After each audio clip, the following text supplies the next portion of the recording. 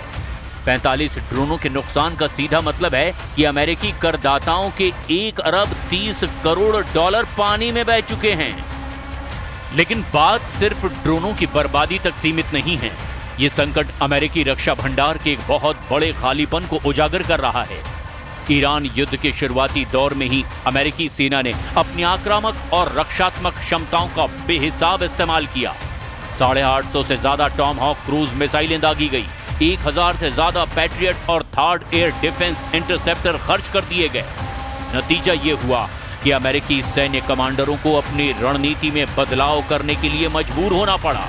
जिस रफ्तार से मिसाइलें और इंटरसेप्टर दागे जा रहे हैं, उस रफ्तार से अमेरिकी रक्षा उद्योग उसका निर्माण और सप्लाई नहीं कर पा रहा।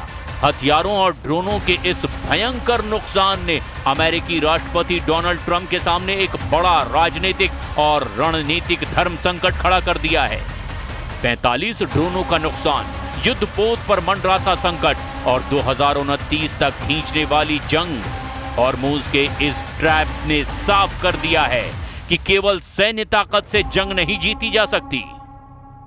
Well, the thing I can say with confidence is I think this ends with the United States in a stronger position, with Iran not having a nuclear weapon, and with the Strait of Hormuz returned to a place where oil and gas prices are stable for the American people. I think the issue here, Will, is that the Iranians sometimes make commitments that they don't honor. They make a deal, they don't honor the deal. And I understand your point about the seesaw nature of this, but I think what that reflects is that we have a lot of tools at our disposal to compel action.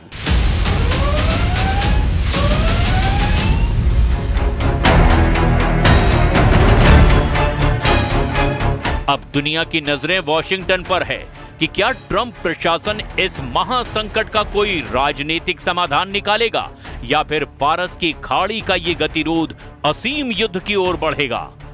लगता नहीं है कि America जंग को अब लंबा खींच पाएगा।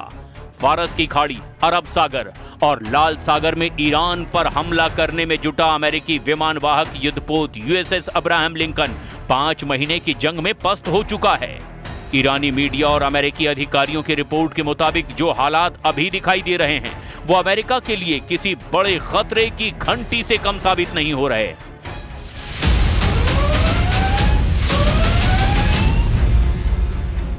समुद्र के सीने पर अमेरिका का सबसे बड़ा गुरूर यानी nuclear aircraft carrier USS Abraham Lincoln CVN-72 भी गंभीर संकट में घिर गया है। हालिया आधिकारिक मिलिट्री लॉग्स और नौसैनिक आंकड़ों से खुलासा हुआ कि USS अब्राहम लिंकन को ओमान की खाड़ी से हटाकर अरब सागर की ओर पीछे धकेला गया है। ईरान की तटीय एंटी शिप मिसाइलों और सुसाइड ड्रोनों की रेंज से खुद को बचाने के लिए पेंटागन को यह रणनीतिक कदम उठाना पड़ा है। बात सिर्फ सुरक्षा की नहीं, 260 से ज्यादा दिनों तक लगातार समुद्र में तैनात रहने की वजह से इस युद्धपोत पर तैनात 5000 से ज्यादा अमेरिकी नौसैनिकों में भारी मानसिक तनाव और आत्महत्या के प्रयास के साथ साथ बुनियादी रसद की कमी भी दर्ज की गई है। सीनेट समिति ने पेंटागन से जवाब तलब किया कि एक विशालकाय युद्धपोत को सीमा से ज्यादा घसीटने के कारण अमेरिकी नौसेना किस मोड़ पर आकर खड़ी हो गई है। एक तरफ ट्रंप अपने मतदाताओं से विदेश में अंतहीन युद्धों को समाप्त करने का वादा करते रहे हैं, तो दूसरी तरफ ईरान के साथ ये जंग हर बीतते दिन के साथ और ज्यादा खर्चीली होती जा रही है। पेंटागन और ट्रंप प्रशासन ने अमेरिकी कांग्रेस से युद्ध के खर्चों और खाली होते रक्षा भंडारों को फिर से भरने के लिए 67 अरब डॉलर यानी लगभग 5,60,000 करोड़ रुपए के आपातकालीन सप्लीमेंट्री पैकेज की मांग की है। अमेरिकी रक्षा मंत्री पीट हेग्सेथ के मुताबिक केवल सितंबर के अंत तक ही इस युद्ध की लागत 37 अरब 50 करोड़ डॉलर तक पहुंच जाएगी और इसमें ईरानी हमलों में क्षतिग्रस्त हुए अमेरिकी सैन्य ठिकानों की मरम्मत का खर्च शामिल नहीं है।